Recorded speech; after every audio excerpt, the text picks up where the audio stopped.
Today on Sagittarian Matters, we're talking about Drag Queen Story Hour, queer imagination, dealing with child hecklers, attacks on queer and trans rights across America, and how to find and sustain joy in the face of it all.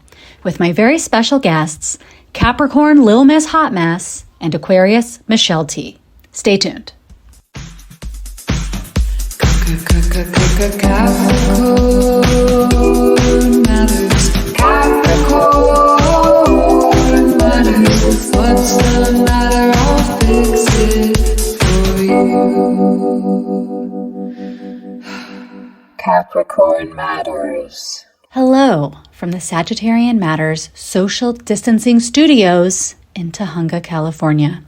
Listeners, I need to tell you about a few things before we get to the actual serious issues affecting the queer community this Pride Month and the rest of the year.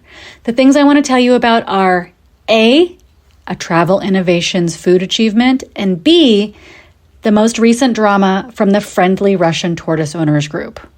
Quote unquote friendly. Okay, the first thing is I went to the Orcas Island Literary Festival on Orcas Island off the coast of Washington State, and I was staying in an Airbnb that had just a microwave and a mini fridge. What did I do? I went to the store and I got a packet of those frozen vegan raviolis. You know what I'm talking about? Frozen vegan, like spinach, fake ricotta raviolis. And I got a big thing of arugula. And then I got some Miyoko's mozzarella. I don't understand if we're supposed to boycott them or not. I didn't. And some vegan pesto from a local place. And some tofu.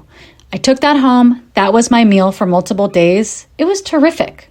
It was a great meal. So if you have to live in a hotel for a week, if you're on tour or something, if your kitchen's being renovated, whatever reason in the whole wide world, you need to sustain yourself for a few days, that's my suggestion. It was delicious. It was great. I had to restock on arugula at some point, but that was no big deal.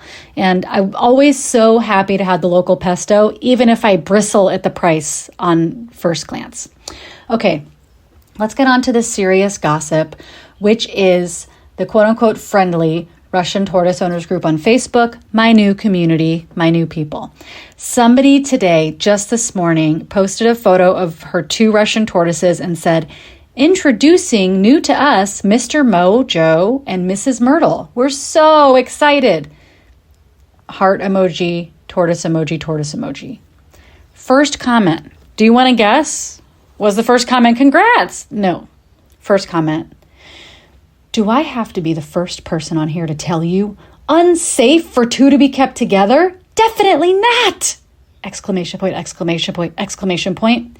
Mating nonstop, male biting female, cornering her, not letting her eat, stressing her out. She will die. Cause bite marks on face and legs.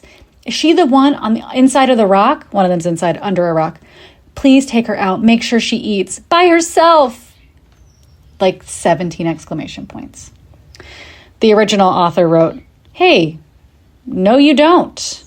Meaning you don't have to be the person to tell me. They've been housed together for 5 years and they are bonded.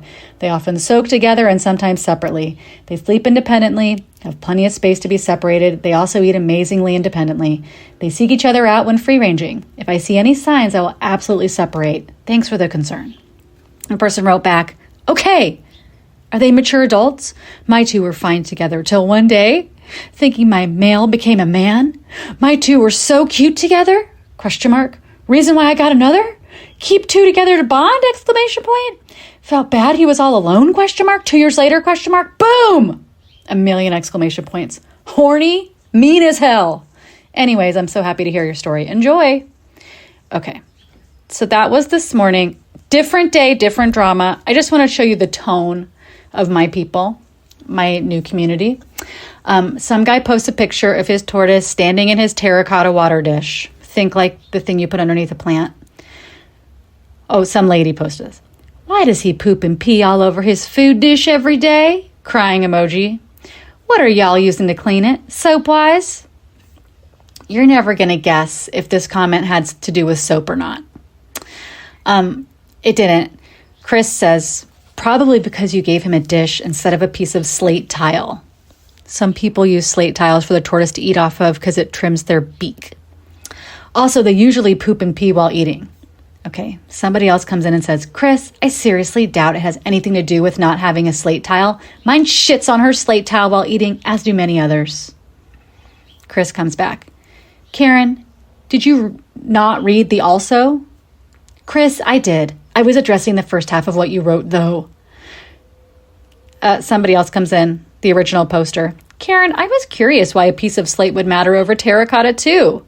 Chris says, because if the food is in a bowl like that, they most likely have to climb into the bowl to get the food, while on slate, half the time their ass is outside the slate towel because their face is on the food. Karen's back. Chris, again, as you said, makes no difference as they still poop on the slates too. Karen, and again, I say if you have a bowl they have to crawl into to eat, then crawl out. On a slate towel, their ass, AZZ, doesn't have to be on the tile, so less chance of it. Chris, you're aware that tortoises love to climb, right? I have both with a bowl and a slate. She poops in them equally. There's absolutely no difference. A tort poops where it wants to, regardless if it has to climb or not. Karen, yes, but the question was why the tortoise was pooping in the bowl, and I answered that and gave a suggestion, which for some reason you have a problem with. Chris, which was incorrect information. Torts poop on both tile and in dishes. Makes no difference what they stand on. Okay, that comment war was over the course of like a day and a half, and I almost commented, I love this group, underneath their thread. I also wanted to write something like, you guys would if I poop in the dish? Should I try eating off a slate? Or how do I clean that off? I didn't do any of these things. I don't want to get exiled from my new community of my new friendly best friends, but I wanted to tell you what's going on there. And I want you to imagine me, the trepidation, fear, and kind of masochism I feel at the idea of sending them a photo of my tortoise house that I just built. People keep, posting pictures and they're like, what do you guys think for my shell babies? I just spent $700 on this setup, and people would just like tear them to shreds. And so I have a little bit of like anxiety quaking in me being like, dare I send them a photo of my setup? Am I ready for what comes next? I'm not sure. So far I've actually only sent them pictures of Hermes out of her containers because I fear these people. And there's so many people in the group. There's like thousands of people around the world in this group, and they're all really aggressive. Okay, enjoy the podcast today. We're talking about actually serious stuff. I appreciate you coming on the ride, learning about tortoise people. And if you ever wanted to be one, just know this is what is possibly in store for you. Have a great week. Have a great Pride. And thank you for listening to the podcast.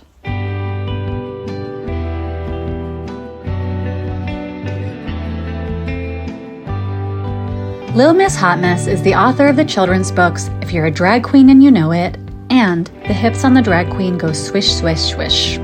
She serves on the board of Drag Queen Story Hour and has appeared on world-class stages like SF MoMA, Stanford University, and Saturday Night Live. She was a founding organizer of the hashtag #MyNameIs campaign that challenged Facebook's real names policy and has published essays in The Guardian, Wired, and Salon. When not twirling, LIL MISS HOT MESS as a university professor. Now please enjoy my talk with Capricorn friend to the show, LIL MISS HOT MESS. LIL MISS HOT MESS, welcome to Sagittarian Matters. Thank you for having me. Or should I say Capricorn Matters? Always. It turns out that you're a Capricorn. I am. I'm a Capricorn Aquarius cusp, and I lived much of my life thinking I was actually an Aquarius, but it turns out I'm a Capricorn. But I am a Sag rising. Oh, interesting. We're here to celebrate your book. Long time coming. Yay. We planned to have this talk for a long time. We have. If you're a drag queen and you know it. I mean, in a perfect world, we would just sing the whole book. We would just sing the whole book, and then people at home could do it in their car. As I was rereading it, I was like shaking my butt to the book. This is a beautiful hardback children's book. Thank you. Full color. And it basically is this beautiful like interactive song that you can do with young people or with yourself. Yeah. Featuring drag queens. Yes. And channeling your own. I don't want to describe your book for you, but I'm just describing for listeners who didn't see me hold up this book. It's channeling your own fabulous nature. Yeah. I mean, my goal with it is really to teach kids about drag queens without saying, a drag queen is XYZ, but really letting them embody it and shake it out and snap their fingers and shout, yes, queen. And yeah, just feel it. I want them to feel it. Love that. It feels like it adds so much depth to the experience. I feel like drag queens have this place in the media right now, this like of being a spectacle. Mm-hmm. But instead of just sitting on your couch being like, look at them, hunty, you can actually, instead of just like learning the vocab and being like, look, I'm judging drag queens. Right. You actually get to embody the feeling, like the spirit of what it could be like to be a drag queen. Yes, which is something that like I just think everyone should try once or twice, even if it's like, I mean, I don't want everyone to be a drag queen because I don't want them coming for my gig. And I just don't think that's how the world works. But I want everyone to get a taste of it and to, not only have the fun of it, but also a little bit of the risk of it, like what does it feel like to shake your bum, or what does it feel like to shout yes, queen? And when can you do that? And when does it feel amazing? And when does it feel a little scary? And when does it feel both? Like, I just want them to feel it all. Like, I mean, what I wouldn't have given to go to a drag queen story hour as a kid. Right. Like going straight from watching Pee-wee's Playhouse by myself in my house to being like, look at those ladies. To then getting to go to a library where this kind of fun was actually happening. I know. I mean, that's part of why I do this work is like, it's healing for me. I mean, I'm not actually going back to my childhood, obviously, but I feel like I get to relive it a little bit. And I always think about, I mean, it's not like would I have ended up all that differently if I had gone to drag story hour? Maybe not. Maybe, I don't know, maybe I'd be a lawyer or whatever my mom wanted me to be. But like just kids knowing that they can be that fabulous is, I think, so important. I do like the idea of you actually being a drag queen lawyer. Like not taking the drag out of it, but just you being like, order in the court, Your Honor. Yes. That's true. That is a genre we haven't seen yet. And I'm almost kind of shocked by that. It does. I mean, it does feel like Bianca Del Rio could slide right into Judge Judy's actual chambers. That is true. Drag queen justice. Yes. Okay. I do want to go back. We're going to talk about Drag Queen Story Hour, which is a wonderful place to read this book for children. But I guess I want to talk about, I did a little research, i.e. listening to you on other podcasts, and I found out that you were a figure skater as a child. Yes. Can you tell me about that a little bit?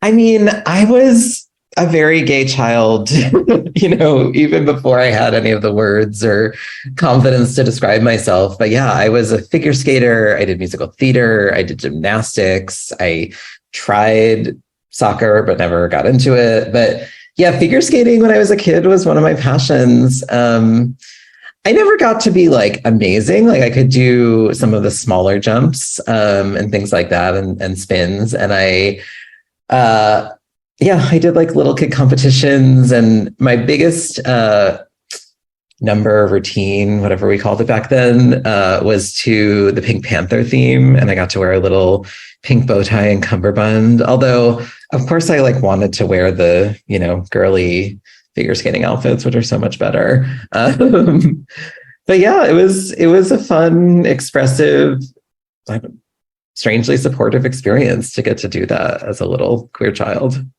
And why did you quit figure skating? I think I quit because in my early teens, I was worried that it was too gay. And yeah, I don't know, they got to me and it got in my head. And I don't know, it wasn't the cool thing at the time, which is such a bummer looking back. If there had been Drag Queen Story Hour then, could you be a gay figure skating lawyer today? Could you be Johnny Weir? Oh my God. Saying, Your Honor. That is definitely the crossover that we need. And now I'm also like, why have I never done Drag Story Hour on ice? Like that. Yeah. It's waiting. I have performed on ice. I've performed my very first number performing as Little Miss Hot Mess was on ice skates in a club pretending to be on ice. But I have never read stories to children on ice while in a courtroom. The strength of your ankles must be incredible. I have pretty good balance and pretty good ankles, I'm not going to lie. I want to say the greatest risk to children at Drag Queen Story Hour is me pushing them out of the way. Especially on ice, is me shoving them. Right. Move it, kid. Right. I know that would certainly add a new level of danger to it all. They'll be like, the queer adults started hearing about this, realizing their inner children had not had these needs met, and started shoving the kids out of the way. So then the parents started waking the kids up at 4 a.m. to get a good spot. But then the lesbians were already there with camping chairs. Right. And all hell broke loose. This is the future liberals want. This is the future liberals want. There was a time, we used to go to Akumal, Mexico all the time. And it was where baby sea turtles, there were baby sea turtle nests. And then the local conservationist people would be like, hey, tourists, come out and help us protect the baby sea turtles on their way to the ocean. So we would gather around. And there was a year where there was a lot of kids there. And they were gathered so close around the nest that we couldn't really see. And Eileen Miles is like, move it, kids. We don't care that you're kids. We want to see. Yes. Justice for queer adults reliving their inner childhoods. It was like someone saying to a kid, I don't care that you're a kid. Yeah. I want to see too. Yeah. Get out of my way. Can we talk about, this is your second book, correct? This is my second book, yes. Why did you start writing kids' books? How did this come to you? I mean, it really started with Story Hour, which, I never thought I was going to write children's books. I never thought I was going to read to children. I like children, but I otherwise have not really had an excuse to be around them very much, except that, a handful of my friends have kids. And so we were doing Story Hour, and I was just, we were reading a lot of fun books, more and more queer and trans themed books.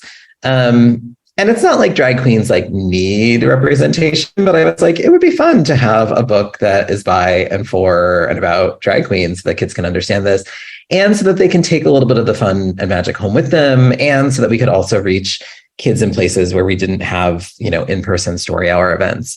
But really, I started these as songs as a way to make, the readings even more interactive and lively. And the first song I really came up with, literally on the subway on the way to one of my readings, thinking about, how so much of drag is about taking elements of mainstream culture, of punching up, of giving things that kind of queer twist. And there's this long tradition, there's queens who have made entire careers around song parodies, usually making them dirtier. But I was like, we could easily do this with children's songs and just make them kind of lightly about drag culture. And yeah, the hips on the drag queen go swish, swish, swish, literally came to me, in the course of that subway ride. And it was just also so fun to get kids, like I was saying before, to do things like swish their hips or shimmy their shoulders or snap their fingers, things that are coded, effeminate or coded queenie or queer in some way, as a way of repairing some of that, shame and stigma and hurt from my own childhood, but also giving kids today that safe space to express themselves and to explore those things. So it was a pretty quick leap from singing songs to publishing them into books. They're beautiful. Thank you. And so much credit goes to Olga de Dios, who is the incredible illustrator of these books. Oh my God. Olga really brought this book to life. Yes.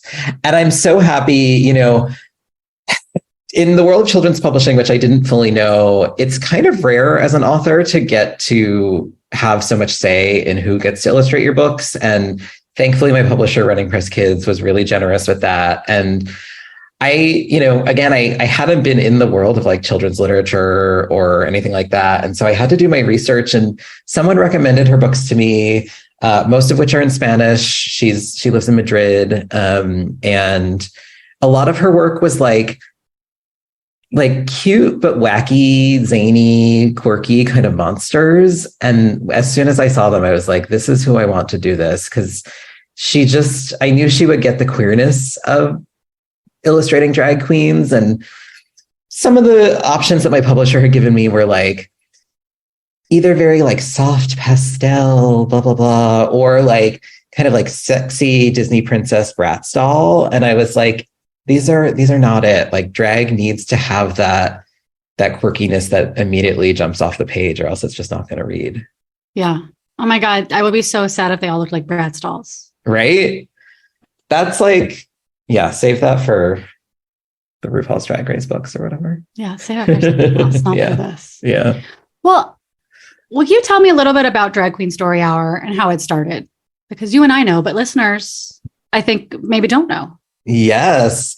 Yeah. So now we go by Drag Story Hour. We dropped the queen to welcome in more of the kings and other fabulous beings. Although we certainly didn't drop the queens from the program. But yeah, it started as Drag Queen Story Hour in 2015 by our good friend, Michelle T., who was just leaving our beloved Radar Productions, a queer literary and arts nonprofit at the time.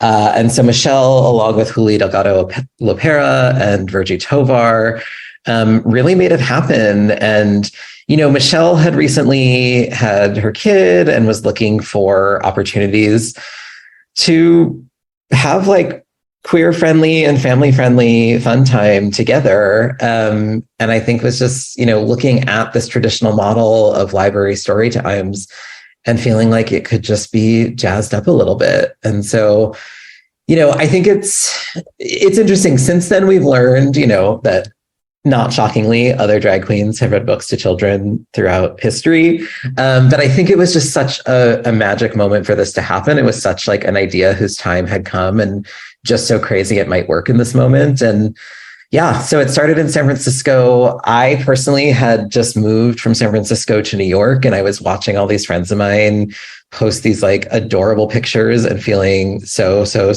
jealous.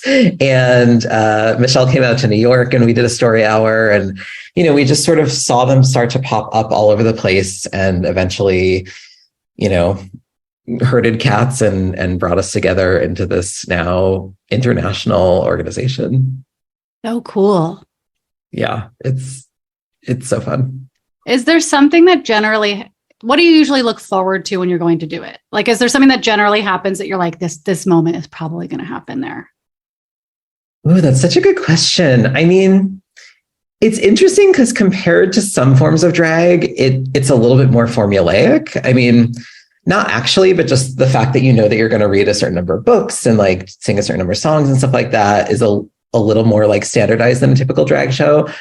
But honestly, I think what I look forward to is the serendipity of it and the improvisation and like, what the hell are the kids going to say? Because you just never know. Like, you never know what kid is going to come up and like start, petting your sequins, or is going to like try to steal the spotlight from you by looking really cute and dancing alongside right next to you. Or, if they're going to ask you a cute question about, is your hair real, or how do you get the glitter to stick to your face? And so, yeah, I think for me, it's just getting those responses from kids and seeing their curiosity come to life and trying to figure out like, how do they actually make sense of this? How do they understand what's happening here?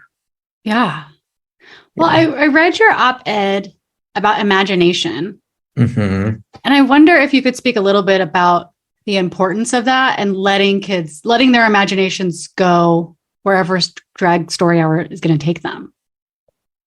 Totally. Yeah. I mean, working on Drag Story Hour has really helped me to see all of drag as this process of play and imagination. I think we get so caught up in like the gendered aspects of it, which is fun and fine and important. But to me, like that's sort of the least important or least interesting thing of drag. And the more exciting thing is just getting to sort of run wild and to be able in Drag Story Hour to connect that to what kids are already doing and to make those fun connections. So, yeah, I mean, I think the stories that we read open up kids' imaginations. There's this great kind of theory about how children's books ideally offer both mirrors and windows and sliding glass doors. And that's a phrase by Dr. Rudine Sims Bishop. So thinking about how, children's literature ideally both shows children aspects of their lives and identities and worlds that they know and understand and affirms them, but it also gives them this window out onto the world to understand the diversity and freshness of the world around them. And, hopefully the sliding glass door to be able to walk on through and enter that world. But I also think that, even if we weren't reading these fabulous books, there is just something special about being drag performers in this space. Like kids, their eyes light up when they see our sparkles and our crazy colors and over the topness. And that's just so fun. And then, I think also too, in this political moment, it can feel really like basic or Pollyanna-ish to kind of lean into imagination when there's like so many terrible things happening. But I also think it's really important not to forget that is one of the most important kind of tools and tactics that we have. When I was writing that piece, unfortunately, they cut out my reference to the poet Diane de Prima, but she has this great poem about the war on imagination and how all other wars are subsumed under that war. And I just think that's so true, that like, imagination is so key to envisioning and enacting a more just and fabulous world. And so many of the problems that we're dealing with are truly a lack of imagination, whether that's climate change or gun violence or, economic precarity. Like we just need to dream bigger and dream better.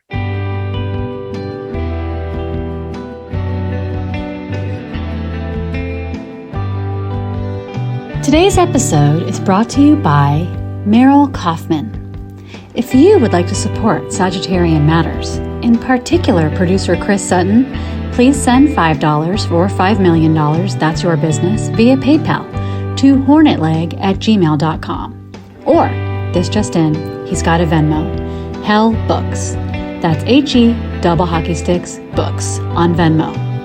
Thank you for your support, and we look forward to saying your name on the podcast.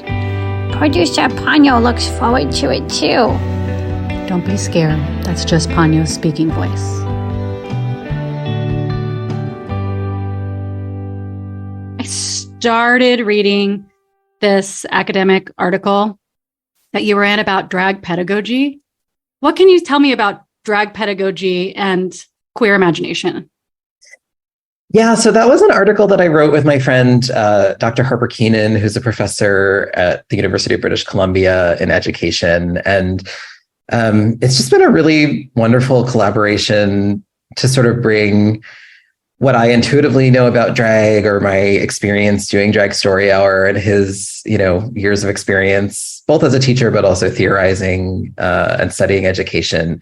And I think, in writing that, we wanted to think beyond sort of what we write in grants for Drag Story Hour. We write a lot about how it teaches empathy and, all these sorts of things about how it exposes kids to new worlds and affirms their identities and all this sort of stuff. And I think that's really true, but we were also just thinking about how so much of drag is about what's just a little bit below the surface, or what happens when you read between the lines and, listen for those double entendres and things like that. So our motivation was sort of thinking, what could teachers or librarians or any kind of parent or educator learn from drag queens to make learning more fun and more effective and in some ways more queer, not in the sort of like LGBT 101 kind of way, but in the sort of like, dismantling the structures that oppress us and maintain the status quo. And so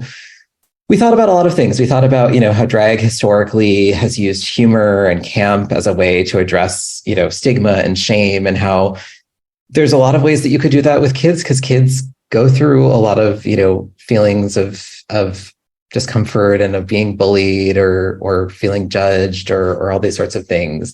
We think about how, like I was saying before, there is something about just witnessing a drag performer in a room that, like, even before we open our mouths and read a book, there's all this sensorial stimulation. There's all these questions to be asked about, who is this magical, unusual creature in the room, and how does that change the way we pay attention and listen to each other? We think about, what it means to teach kids to be what we call strategically defiant, to not always kind of lean into enforcing or policing their behavior, but to encourage kids to talk back or to speak up and ask questions and to question authority, even if that might mean, the teacher's own authority, as a way of creating more collaborative classrooms. So yeah, it's not that we're asking or suggesting that all teachers should put on a wig and high heels, but just getting them to think a little bit more about, if a kid sasses you, what does it look like to maybe sass them back a little bit rather than tell them, to go sit in the corner? And how does that really develop a sort of deeper relationship and deeper environment for learning? Yeah. And weirdly deeper respect. And deeper respect. I know. And that's the thing is like so much of what I think I embody when I'm doing drag story hours, it comes from those teachers who were like kooky and creative and willing to be goofy and willing to get on your level. And so, yeah, in that way, it's like on the one hand, school can be such a confining place, but I've also just been thinking a lot lately about how for me, other elements of school were like totally magical and totally queer. And it like was the place where I got to be artistic and, play with glitter and Play-Doh and all these like fun materials. And I think we just need to lean into that more and acknowledge that, what we're doing isn't so shocking. A lot of it really is already there. We just kind of need to name it. And of course, drag has been there forever. Mm-hmm. Forever and ever and ever, drag has been there. And so it's such a weird red herring right now to have conservatives be like, oh my God. Scandalous. Every kid's gay. Who cares if every kid's gay? They should be so lucky. Yes. But it's just drag has been there all along. It really has. And yeah, I mean, it's interesting too to think about, I mean, drag as sort of as a queer art form is maybe a little bit more new. And so those attacks on it as a specifically queer art form, I think are also newer, although, at least a century, if not more old. But yeah, I mean, we're just seeing so much hypocrisy now. I just saw, Marjorie Taylor Greene's ex-husband. There were videos of him, cross-dressing on some news program, and like, yeah, they just really hate us for being queer, and when they do it, they're, mocking femininity, they're mocking women in a lot of ways. And which is fine. We're celebrating. Right. Oh yeah. Nothing to see here. But like when we find our power in it, that's somehow the problem. It's just, I mean, I know you know this, but I'm just like, doth protest too much. Yes. Like, yes. I'm so sorry, but who's really doing the mobile pet grooming, the mobile kid grooming is like straight conservatives. In my experience, it's a lot of straight people. Yes. For me, it's not a drag queen. No. It's generally not a gay person. Right. Gay person's just trying to get by. Yeah. Yeah. They're just trying to survive. Yeah. And it's not just your experience. I mean, it's empirical. It's like we see all these major institutions of power, the Catholic Church, other churches, terrible politicians. These are the people who are unfortunately, abusing children. And yeah, this rhetoric that we're dealing with now harms more children because it becomes this, boy who cried wolf situation where we're losing the real meaning of these words and not giving kids the tools and the terminology to name the abuse that's happening to them, which puts them at even more danger. And like, not to use my own family as like, this is completely anecdotal, but having family members that are so invested in the structure and so invested in the church, when they find out about harm in the church, they're so all in on the church that they can't really handle the truth of a young person saying this happened to me there.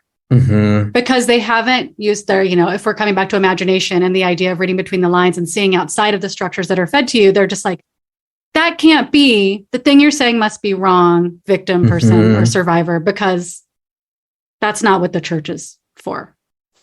Yeah, absolutely. And yeah, you're totally right. That is part of that lack of imagination that I'm talking about. And lack of critical thinking, lack of curiosity, lack of a willingness to be able to hold kind of multiple truths at the same time. Yeah. Yeah. I was thinking about, currently we're talking in May, mid to late May of 2023. And there's been a lot of hullabaloo around Drag Story Hour and you in particular. And, I know it's tired to talk about Handmaid's Tale, but here we are. And I was thinking about how blessed be. They're really attacking you, but also it's taking away the agency of parents. Like part of this big thing is like, people are like, look, it's LIL MISS HOT MESS we're attacking. Oh, because people's kids are there. It's like, but you're also attacking the parents who are consenting to having their kids there and who made a choice. So you're undermining the parents' authority to know what's right for their own kid. So even though probably the majority of people think Drag Story Hour is okay and actually fun and cool. Yeah. This vocal minority is kind of trying to undercut them so that they can have more control of those people's children. Absolutely. Which, and they literally call this parents' rights, but what they really mean is, white nationalist, male supremacist, homophobic, transphobic, et cetera, Christian nationalist parents' rights. And which, shouldn't be surprising because the right is just so full of hypocrisy in terms of the way that they talk about liberty and freedom, but then want to control everyone else's bodies and livelihoods and lives. It doesn't sound fun to go to the story hour of any of those people that are protesting Drag Story Hour. Oh my God. I will say too, that some of them tried to do basically like this, I don't know what they were calling it, but it was basically like conservative story hour. It was like, no kid wants to go to that. No, I know. I think it was like Charlie Kirk and I think the woman behind Libs of TikTok. And like, they have this one, like press that they founded that publishes these like boring, moralistic, right-wing Christian children's books. And like no one wants to go to that. And it just feels so sad. I'm like, you know what? Drag isn't everyone's flavor of the month. It doesn't have to be everyone's cup of tea. If it's not for you, great. But like truly just live a little and like don't rain on everyone else's parade because I don't know. Like I just, I guess I've never been able to understand that mindset of if I don't like this, no one else can have it. It's so boring. It's such a big distraction. Like somebody is telling people this is the crucial thing. If you love children and earth, the thing you need to do to save it is to stop. Right. Stop this person in a costume, which is like when Harry Potter came out before all the transphobia. But when Harry Potter came out and people were like, magic. Right. Like there were hardline Christians that were like, I don't think so. Yeah.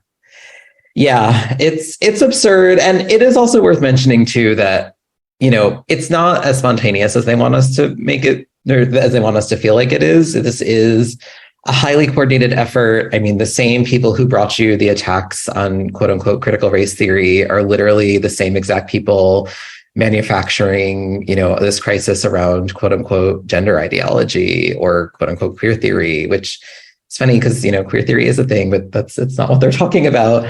And, we see these politicians taking their cues from white nationalist groups and neo-Nazi groups and thinking that this is, a winning wedge issue, which I do think they're wrong about. But I just think it's also worth naming that, there's a lot of people pulling strings and connecting dots behind the scenes. Yeah. How many states right now, as of speaking, have drag bans cooking? That is a great question. I haven't looked at my sources in a couple weeks, but last I saw, there were more than 40 anti-drag bills in more than 15 states. So I wouldn't be surprised if it's a little bit higher than that, either right now or by the time this comes out. And many of those attack Drag Story Hour directly or criminalize any drag performances at which a child might be present. Some go so far as to basically criminalize drag performers as essentially sex offenders. Some, prohibit the use of public funding for anything related to drag. And of course, that's on top of, literally hundreds of anti-queer and trans bills across even more states, most of which are targeting trans youth and increasingly trans adults as well. Yeah. I was thinking about the bans on Drag Story Hour, and it's essentially because they think that we're trying to recruit on some level. Mm-hmm. Part of all of this is kids are just going to be gay. You were just gay out of the hatch. Mm-hmm. It wasn't because somebody came up and gave you a pamphlet. Here's how to be gay. And it's just about it's also about providing support. Right. Like the trans bills, it's all like these kids are already going to be trans. It's about kids not wanting to kill themselves. Yeah, exactly. And it's also part of this old playbook. It's literally the same playbook as the late 70s with Anita Bryant and Protect Our Children and all this fear of contagion then. And the backlash to the political and cultural visibility that queers were getting in the late 70s. And I don't know, it's just disappointing. How are you holding up? As someone who's now been on Fox News, you've gone through the mind of DeSantis and a lot of really unsavory individuals. Mm-hmm. They have a glamour shot of you on their desks that they blow kisses to every morning. I know. I should send them an updated one just so they have a cute one to look at. On like a bearskin rug. Totally. This one's for you, Marco Rubio. I'm surviving. I have been blessed with a relatively thick skin, and I'm able to brush off a lot of the hateration that comes my way. It's annoying. It's more like a mosquito than anything that's actually going to harm me, but I still wish I didn't have to keep swatting it away.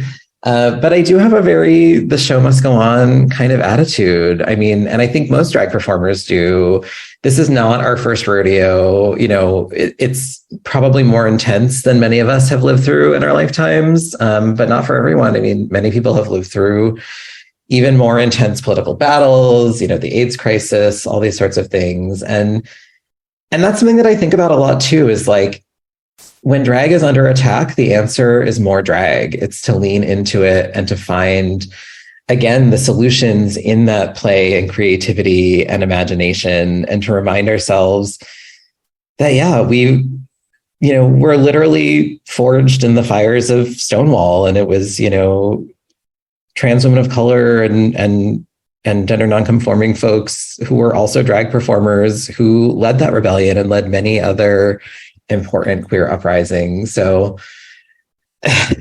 I always think it's funny that these politicians think that it's cute to pick a fight with a drag queen, because they really haven't done their homework if that's how they think they're going to win. They're going to get beat with a heel. Someone's going to start hitting them in the face with a high heel. Exactly. We've put pies in people's faces for decades. I personally haven't, but I'm just waiting for the right opportunity. I have a really hard question for you, which is, how do you deal with kids that are hecklers?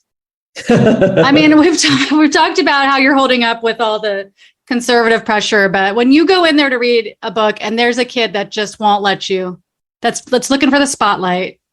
Yeah, it's a good question. Like I said before, I try to find ways to kind of sass them back, although sometimes easier said than done. Sometimes you have to get a little bit stone and kind of ignore them, if they're trying to steal your spotlight. Sometimes if they're trying to steal your spotlight, I follow what Taylor Mack says, which is that you invite them into the story so that they get to feel like they have a part in it, but you ultimately still control that narrative.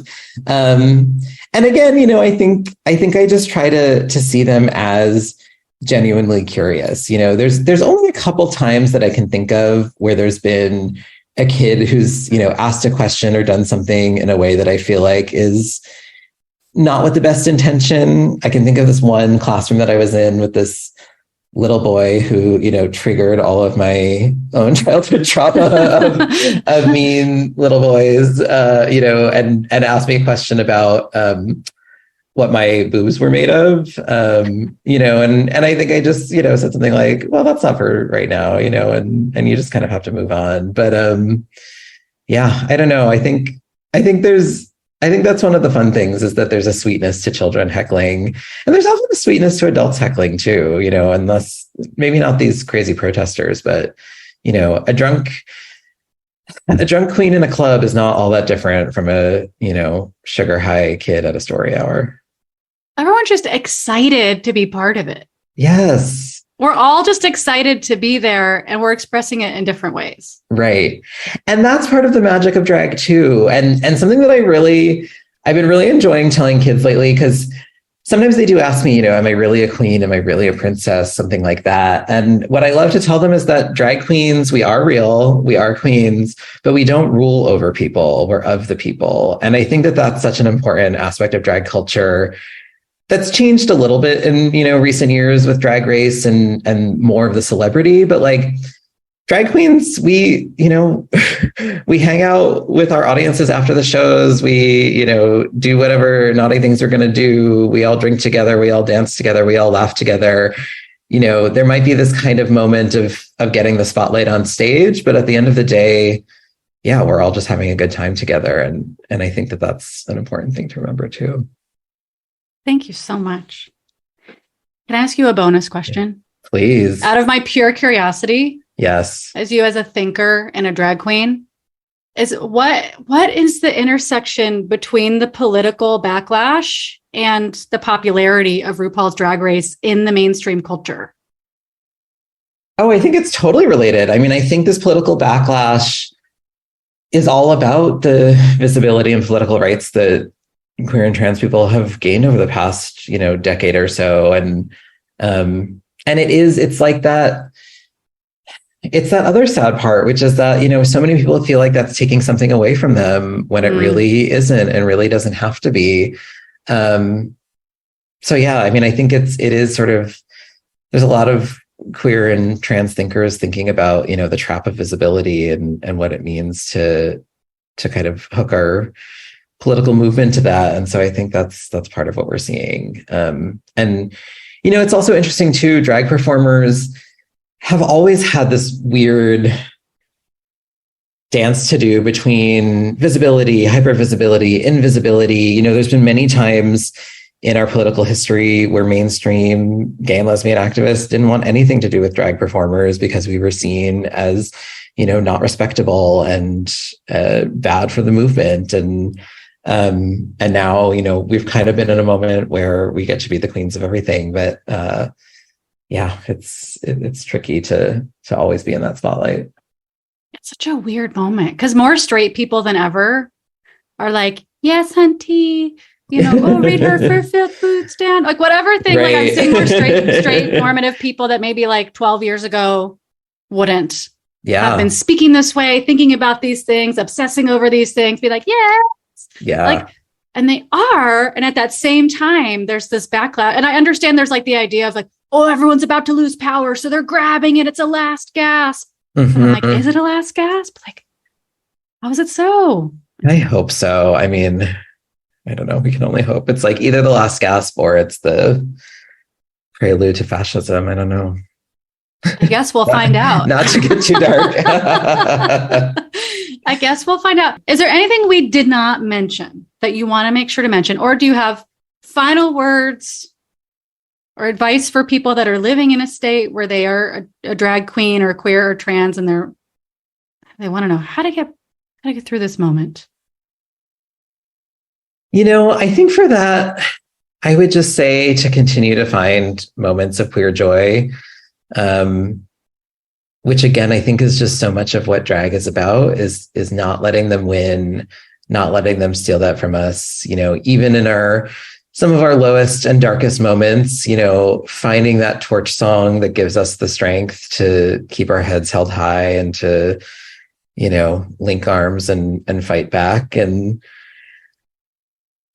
again, maybe I'm a little bit wearing my rose-colored glasses, but I do think we fought and we've won before, and it sucks right now, but we'll fight and we'll win again, because drag is magic and they can't take that away from us. They can't. But you can take home with you for a drag queen, and you know it. Yes. This is a beautiful, beautiful hardback book. And yeah, I know so many of my friends with kids were like, oh, Little Miss Hot Mess was in Portland and we didn't see her. So oh no.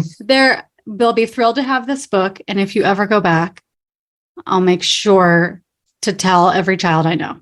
Yes, I will do my best to make it back to Portland and wherever people will have me. And I'll also just say to anyone with kids who enjoy my book, let me know. I love seeing that's honestly one of the greatest gifts that I can get is photos or videos or just messages telling me about, how your kids enjoyed the book, because it's just so special to know that it's really out there in the world and get to see it in action.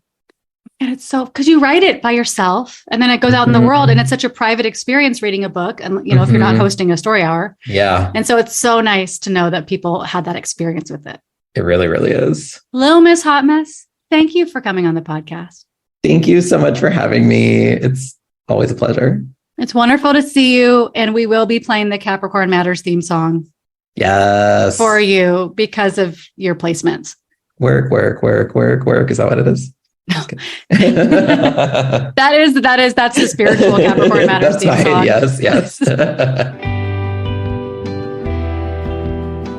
Michelle T. is the author of over a dozen books, including Knocking Myself Up, Valencia, Against Memoir, and Black Wave. She's also the co-creator of Sister Spit and Drag Queen Story Hour and hosts the podcast Your Magic. Michelle joined me from a Literary Festivals Wellness Center in Denver, Colorado, to discuss the recent attack on the Glendale School Board by the Proud Boys and how to be an ally and spark queer joy in the face of it all. Now, please enjoy my talk with Aquarius friend to the show, Michelle T. Michelle, it's the best of times, it's the worst of times. Proud Boys have decided to visit Glendale, California. Glendale is part of Los Angeles, more or less. Part of Los Angeles County. It might be its own city. It is, yeah. But it is like you could walk to Atwater Village, Yeah.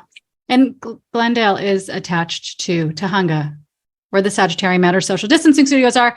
But I say this to listeners who are not in Los Angeles or not in, California, just so you understand the lay of the land. So Glendale is technically Los Angeles. Yes. And yet, Proud Boys have strategically decided that Glendale and Temecula, also in California, are two places to hit up to start really hammering hard on gay people enjoying their lives. Can you describe? And I want to say that not only, I'm sorry. Go ahead. Not only Glendale and Temecula, but also Burbank has been attacked by Proud Boys, and recently Eagle Rock has had a drag queen story hour disrupted by Proud Boys. So there, it is Glendale feels like ground zero for them, but they are also, they're on the move and they're all over the place. And this is not just some yahoos. This is strategy. This is different people that have been to Proud Boy events all around the country.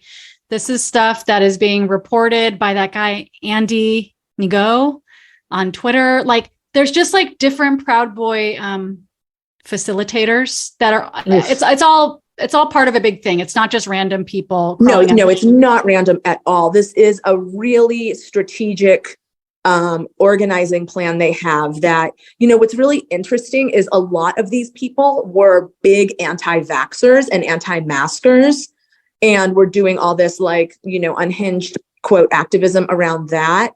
And it's really now that, masking mandates have been lifted and we're not hearing the big calls to get vaxxed like we once were, that it seems like these people needed a new thing to organize under. And what they've really grabbed is queer visibility in general and queer visibility within schools specifically. And so that's what has, that's what has been happening in Glendale. It's around the school board, and that the Glendale School District acknowledges Pride Month. That's what it is. Like, it's that, it's not even like, oh my God, they've got a really cool queer book and it's provocative and, somebody's trying to do something cool. It's like so fucking basic. It's like, can we acknowledge as a school district that June is Pride Month, period. And Can you tell me what happened at that school board meeting? Sure. I didn't go into the meeting, though they did have public comment. That's what it was. I had heard that there was going to be protesters and that there was a call for, counter protesters, queers to come out. And I was like, oh, of course I'm going to do that. I've been so upset about this resurgence of really extreme queer phobia nationally. And this is happening in my city. Of course, I'm going to be there. And as it happens, I live 2 blocks from the school district headquarters. And so I left my house, I opened my door, and I immediately could hear them chanting from 2 blocks away. And there were multiple helicopters in the sky over my house. And I was like, whoa, this is actually, I thought it was going to be, I don't know, a handful of losers. Instead, it was like multiple handfuls of multiple losers. But, so, my husband was he was gonna like not come because he had just he'd been working all day and was like kind of floppy. And then when I was like, oh my God, I yelled into the house. I was like, you guys, I can hear them from here. Like something is really happening. So he came as well. And then my mom, who I was like, at first I was like, wanted her to come. And then I was like, no, you're going to slow me down because she has mobility issues. She just on her own, just like got herself 2 blocks down there because she was so upset to learn that, that it was such a big presence. We could hear them from our doorstep. So when I got there, what I saw was a lot of fascists and Proud Boys, overwhelmingly male, but there were women there too. One super unhinged lady who I guess is very well known, and she is the person who disrupted the Eagle Rock drag queen story hour the other day. She's a big anti-mask, pro-gun person. Cool. She was running around from like Beverly Hills or something. She was running around screaming about how the school board want to teach children about anal fissures. Yeah. So there was That's part of standard curriculum. I don't know why she has a problem with it now. What's funny, I was like, well, I mean, I don't know. Who cares if they were even teaching people about things that can go wrong with your body? But like, obviously that's not what's happening. That's not what's happening anywhere. I've never had, no one's ever sat me down and had a talk with me about this, nor have I ever read it in any book through my entirety of being a queer youth and adult. I mean, hearing her say anal fissures to me might have been the first time I actually ever heard a person in real life speak the phrase anal fissures. So huzzah, Shiva, which is her name, her culturally appropriated name, because she does not appear to be an Indian person of Indian descent. But anyway, so yeah, there are lots of dudes all in matching t-shirts holding professionally glossy printed enormous banners denouncing different, Glendale. I don't know if it was like maybe some school board members and stuff like that, calling them, pedophiles. A woman wearing a red MAGA hat big enough to sit in. It was this giant, goofy novelty MAGA hat. She's like wearing it. There was big pickup trucks with big billboards in them, just denouncing everything and, denouncing queer people. So yeah, so they were all there and they had bullhorns, they had music, it was like a festival for them. They had a little like pop-up tent they were selling merch at, in the parking lot. Yeah. So, which I wondered how that was legal, but it was also very obvious the cops were on their side. And That's what I heard. Yeah. And what I've learned is that, there's this one kind of failed politician who tried to get on the city council and didn't. And I think maybe he is running again. And he's, if he's not a Proud Boy, he's a Proud Boy affiliate.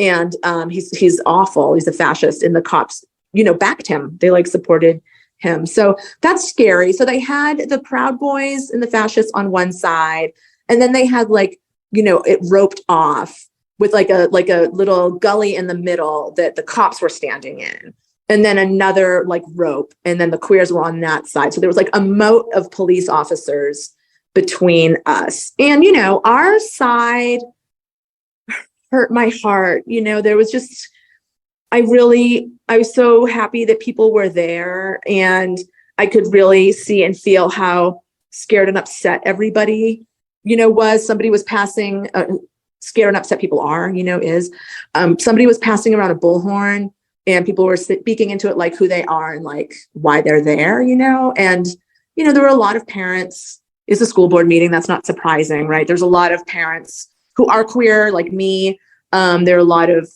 parents whose kids are queer. There were young queers there too, maybe like high school age.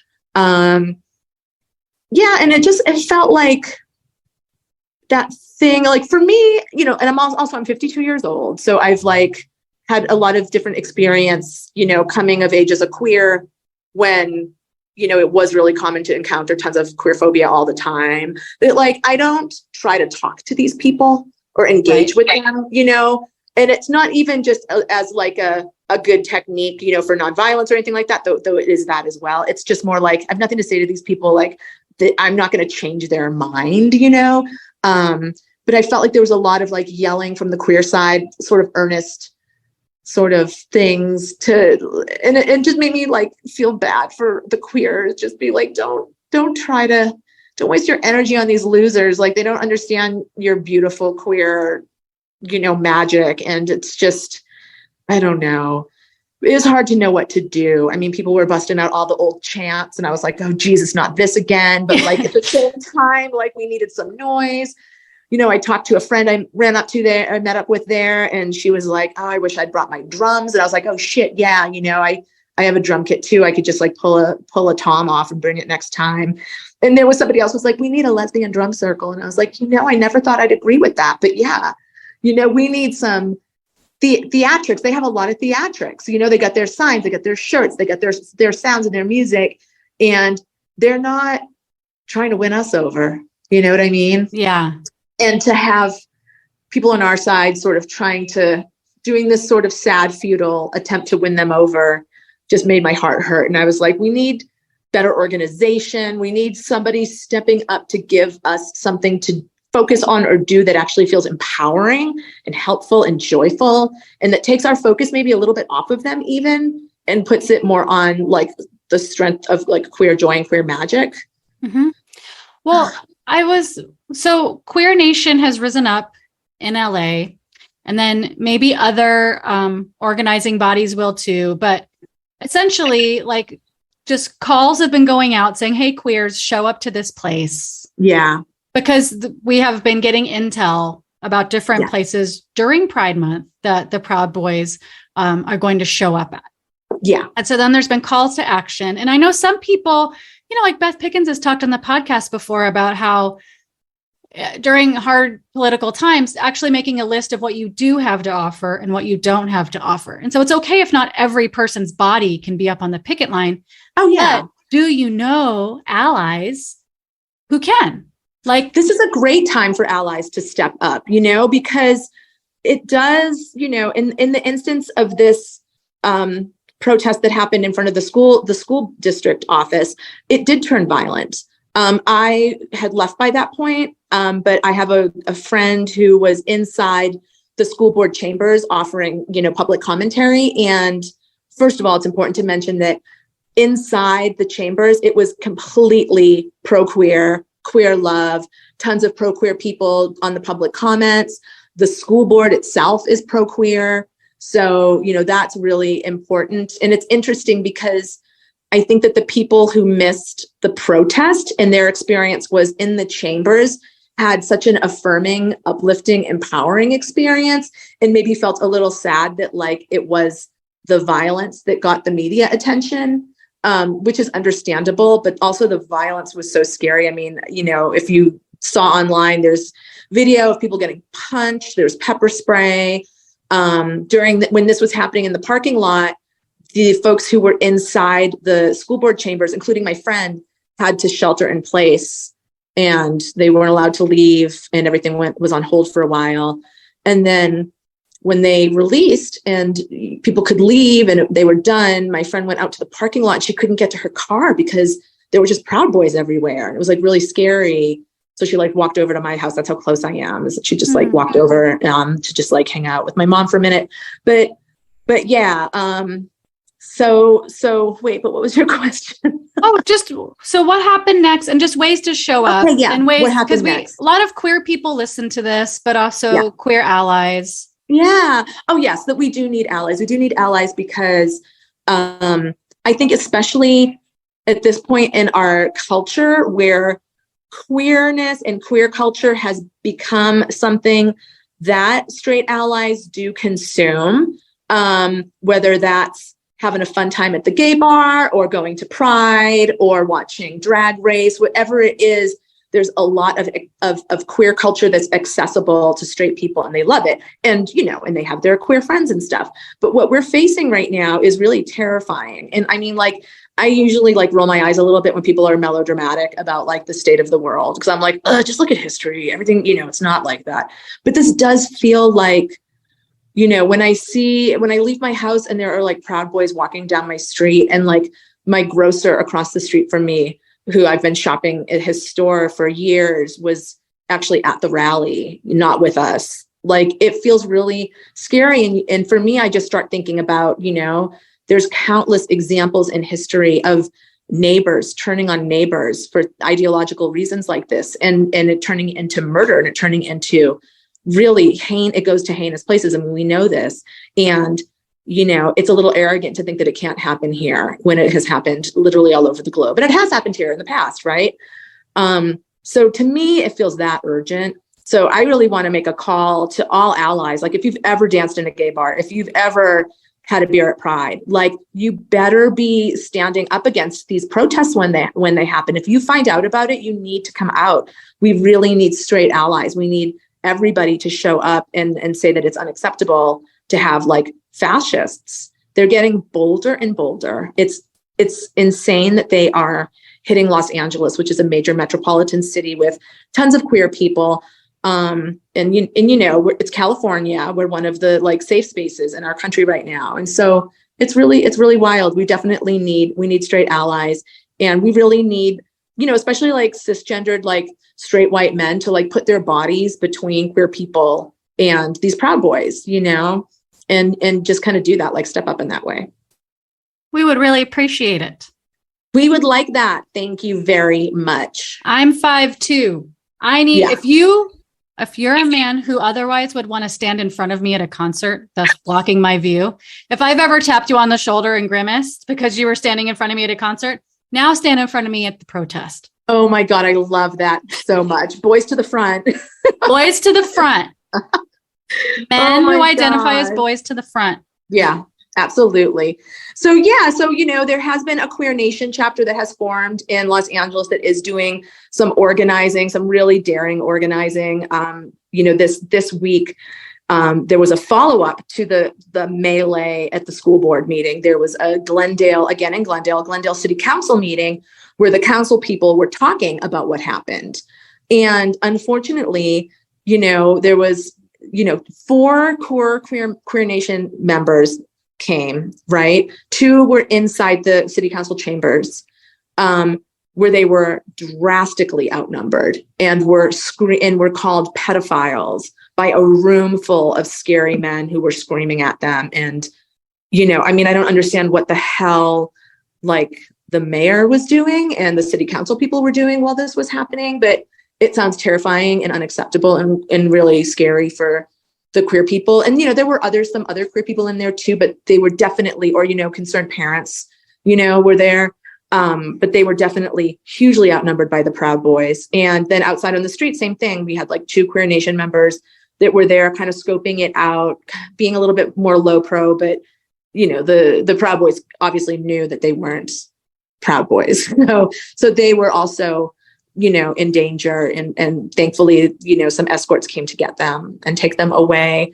So, in a situation like that, we did put out a call, Queer Nation put out a call for folks to join, and nobody came. And, there's like a lot to say about that. Like, who knows how far that signal boost went? Like, maybe a lot of people didn't know. It was a little last minute. Maybe people had things they couldn't get out of. Certainly there are people who are just like, I don't have the capacity for that. And I do have a lot of compassion and understanding for that also. But it's like, this is serious. And when things like that happen and they get away with something like that, they are emboldened. And it's like, please come to my city, because my city is actually not that far away from your city, and they're going to come to your city. And these are the people that stormed the Capitol. I mean, they don't give a fuck. These are really, and maybe that is actually scary and will send people away from joining a protest, a counter protest. But I don't know. I just feel like this feels like one of those really important times where we have to stand up, together as a culture and say absolutely fucking not. So yeah. I'm going to be starting with my friend Tara Jepson, and certainly others will join on, a sort of like network alert system, for Los Angeles called Q-Tip, Queers Together in Protest, which is a sort of riff on a really amazing event that used to happen in San Francisco in the 90s called Queers Together in Punkness, which was like queer punk shows that Miriam Kleinstahl, the artist Miriam Kleinstahl, would curate. So she gave us the blessing to steal that and call it Queers Together in Protest. And what we really want to do is just keep it quick and dirty, keep it fast and loose. And, this is my experience as a Gen Xer of doing, queer activism when I was younger in my 20s, doing stuff with Queer Nation, doing stuff with ACT UP, is that you just learned like what the target is and you just showed up and you put your body on the line. And yes, you're taking a risk. And yes, that's not going to be for everyone.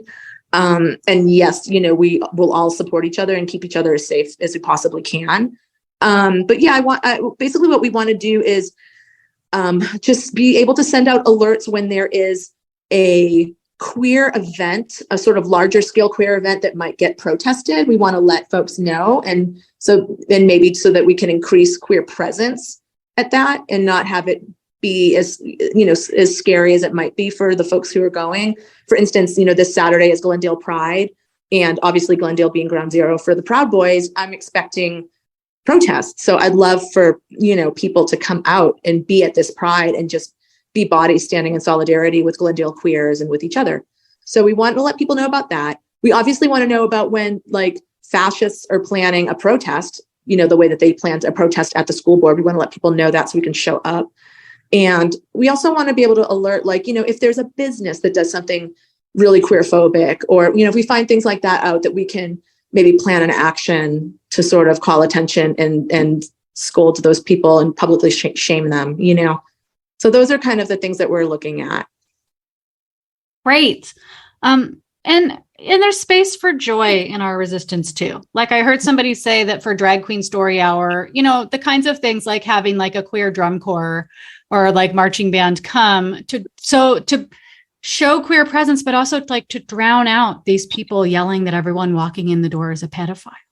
Yes. Like this is 100% what I feel like my personal strategy is. This is what I am interested in as a strategy, because again, I'm not interested in talking to these people. I'm not interested in trying to change their minds.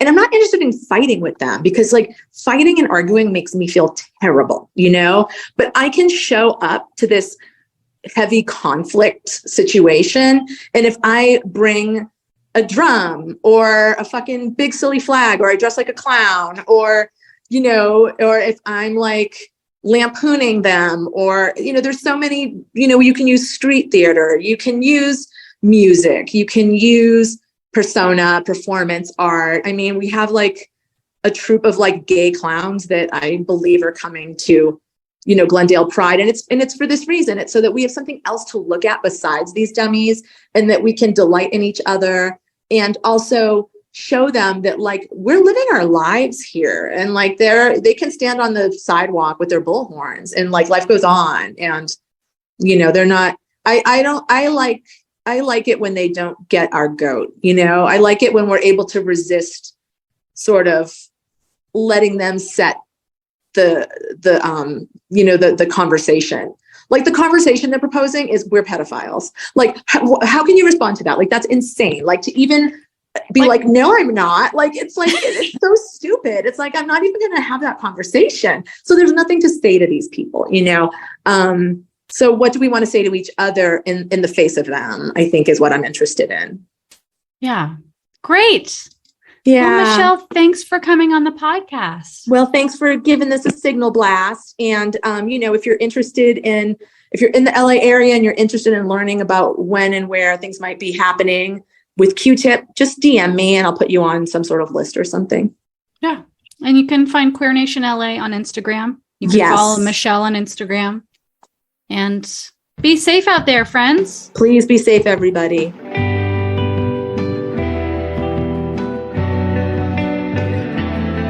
Sagittarian Matters is produced by Chris Sutton, with assistance by Panyo Georges. Our theme music is composed by Carolyn Pennypacker Riggs of the band Bouquet. Thank you for listening, and I'll see you next time.